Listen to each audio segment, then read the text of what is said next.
dans cette soirée. Merci pour ce que nous avons écouté, les chants, les témoignages, la parole de Dieu. Le dernier chant disait ceci: satisfait, jamais tu seras satisfait. Et il est vrai qu'on vit dans un monde aujourd'hui où les hommes emploient beaucoup de moyens pour satisfaire certaines choses. On se met des vêtements pour ne pas avoir froid. On arrive à avoir des maisons ou des caravanes pour se mettre à l'abri. On arrive aussi à nourrir son corps pour la nourriture qui nous est proposée, de l'eau qui nous désaltère, mais tout ça, c'est pour satisfaire le corps. Et dans le monde, nous avons les moyens nécessaires pour satisfaire le corps. Mais qu'en est-il de l'âme? Est-ce qu'elle est réellement satisfaite? Jésus disait: que servirait-il à un homme de gagner le monde s'il perdait son âme, s'il perdait son cœur? Alors permettez-moi de vous le dire que tout ce qu'il y a autour de nous, ce que le monde nous propose, et ceux qui ont plus d'expérience pour l'avoir vécu, qui nous écoutent dans cette soirée, savent très bien que le monde n'apporte rien de vrai et surtout rien de durable, sauf la parole de Dieu. Amen. La parole de Dieu, dit la parole de Dieu, elle est éternelle. Ça veut dire qu'elle a un commencement, qu'elle n'a pas de fin. Et ce que Dieu peut vous apporter réellement à votre vie, ça sera quelque chose de durable. Parce que vous le savez comme moi, ce que le monde nous offre d'une main, le reprend si facilement d'une autre. Et ça, c'est le monde. Mais ce qu'apporte Jésus, c'est quelque chose qui dure. Amen. Alors peut-être que vous n'allez peut-être pas tout comprendre ce soir, ce qui va se passer, non pas parce que c'est compliqué, mais parce que certaines personnes peut-être ne sont pas habituées à cet évangile-là. Eh bien, permettez-moi de vous dire que le Seigneur, le Saint-Esprit, fera le nécessaire. Il était d'un âge assez avancé, il était chrétien depuis longtemps, et il avait amené son petit-fils à sa maison de campagne. Et tous les matins, le grand-père lisait un texte à son petit-fils.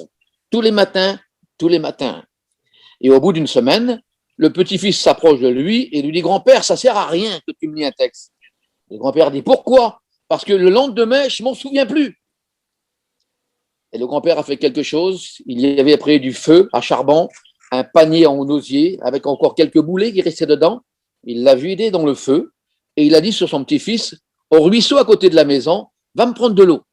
Et avec le panier en osier, le petit garçon est allé chercher de l'eau. Et quand il est revenu, vous devez comprendre, un panier en osier, tout était passé en travers.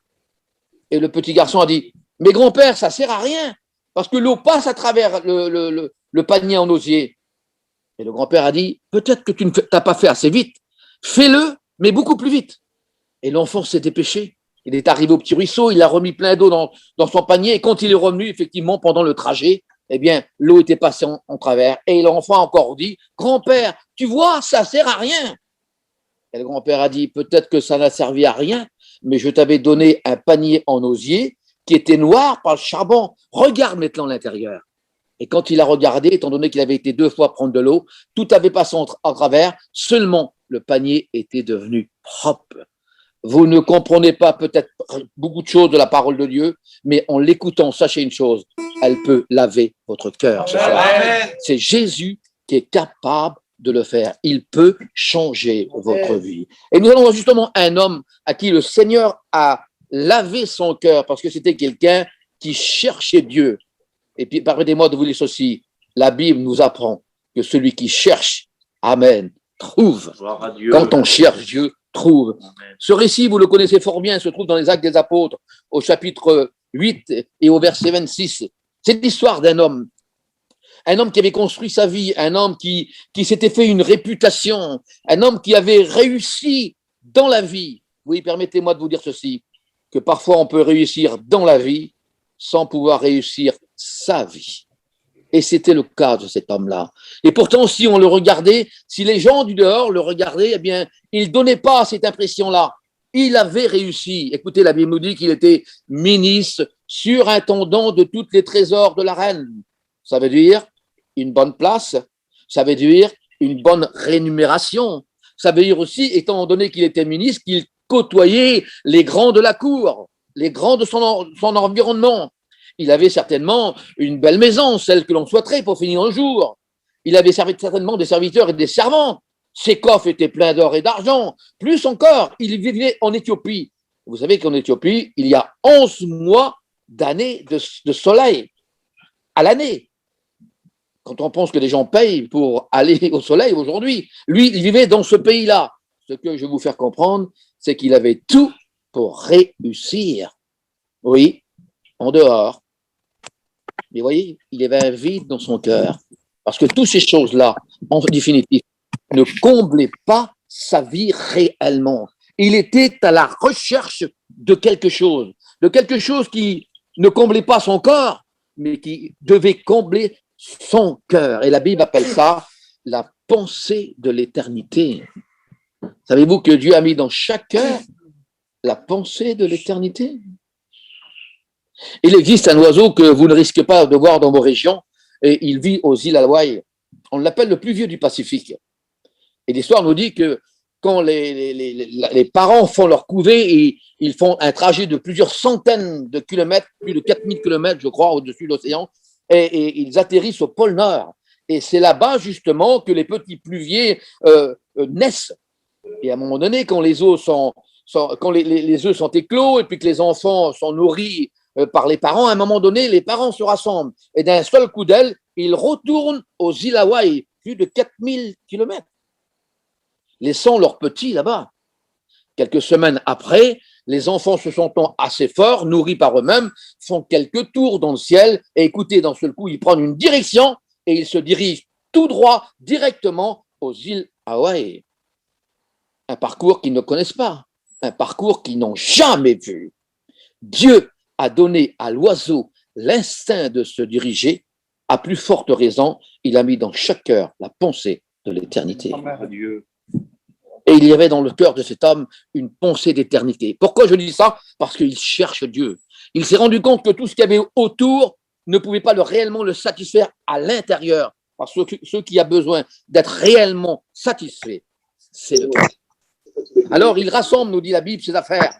Il s'en va dans un pays, à Jérusalem. Où peut-il aller ailleurs? Il sait que là-bas il y a un temple. Il sait que là-bas il y a des gens qui connaissent Dieu. Alors il se met en chemin. Il rassemble ses affaires. Il est ministre, vous devez comprendre, il ne veut pas passer inaperçu cet homme-là. Et il arrive à Jérusalem. Il cherche Dieu. Et puis il rencontre des endroits, des sites religieux. Et là, personne n'est là pour lui dire un mot de Dieu. Il s'en retourne, nous dit la parole de Dieu, donnant quelque chose de la parole de Dieu, l'Ancien Testament. Il s'en retourne avec ça. Et quand il s'en retourne, eh bien, il ne s'arrête pas, il ne s'est pas lassé. Il lit. Écoutez, c'est extraordinaire. Dans cette ville de Jérusalem, personne n'a fait attention à lui. Dans cette ville de Jérusalem, aucun œil n'était sur lui. Un seul œil le voyait, c'était Dieu. Et je voudrais te dire que si tu as été non vu des autres, ou abandonné des autres, ou tu te crois abandonné des autres, je veux te dire que l'œil de Dieu te voit. Amen. Certains disent, mais je ne le vois pas. Ça a peu d'importance. Ce qui compte, c'est que lui te voit. Amen. Et il voyait, il a vu cet homme.